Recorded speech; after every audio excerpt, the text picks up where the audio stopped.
السلام عليكم ورحمة الله وبركاته.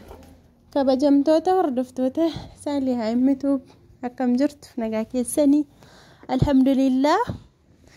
قاعد اسمنا تكو سنيف كبد فين جرا إن شاء الله قتي منا كنا سفر سوا مهندان سنيف هما سندرت تجرو فيديو عن قد يسول لايك قد أيو إسنتي تولف كسم اللي وروني أكهرت ما تيجي دبل ما جرتنو بجانا جان نفتني جراتوني كان ندرالي بجانا جان جراتني كسم اللي وروني تو سبسكرايب هنقول إن فيديو كن إسنك أواجرو سبسكرايب قدا ما تنافتا هنا منا كان جاكم أرجتان كندا كان النرجع ممنكون قدينا جمّا أنا كأرسا مقالة سربو كيس الترجمة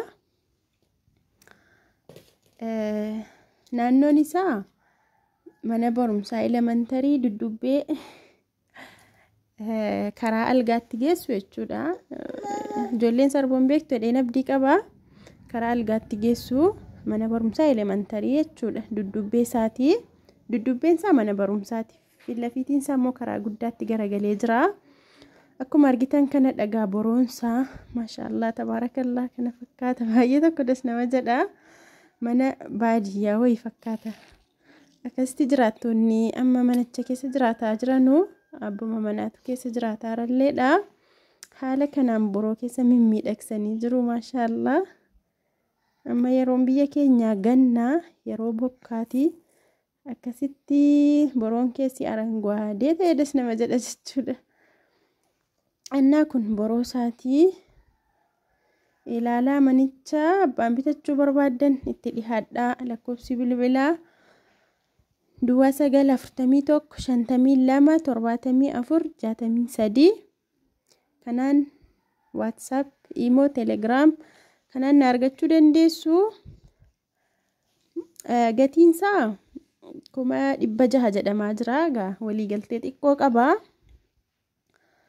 Akkasitti yoollee manooriyaaf dhiistanii hamma yeroo kana gannaa hundinuu amma qabu gurguruutti jira.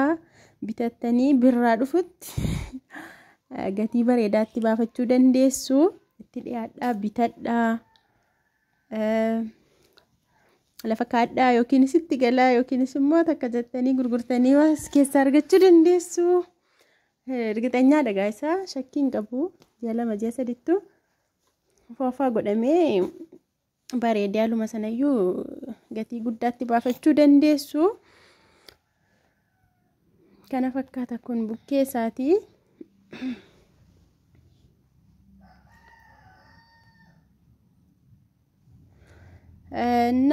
Gaa kabajamtoota hordoftoota kiyyaa manichi kana fakkaata. Roonee bitachuu barbaadan na dubbisaa. Akkasuma safara kamii biyya kamii naannoo kamii mana akkan isiniif dhiyeessuu qabullee komentii jalattis ta'u keessaanis ta'u na dubbisaa natti himaa. Biyya kamirraa akka barbaadan jechuudha. Inshallah isiniifan dhiyeessaa. Magaalaa Jimmaa keessaayis walitti qabuuttan jira. Al tokko inshallah mana baay'een isinii fidaa kan keessaa maraxxanu jechuudha. Akkasumallee aanaa kam keessaa magaalaa kam keessaa lafa mana waan barbaadan natti himaa. Isiniifan dhiyeessaa inshallah. Akkas fakkaata manichi waan viidiyoo kana ilaaltaniif galatoomaa. Laayikii godhaa. Hanga viidiyoo biraatii walitti deebinutti assalamu alaykum warahmatullahi wabarakatuh. Turtii gaarii.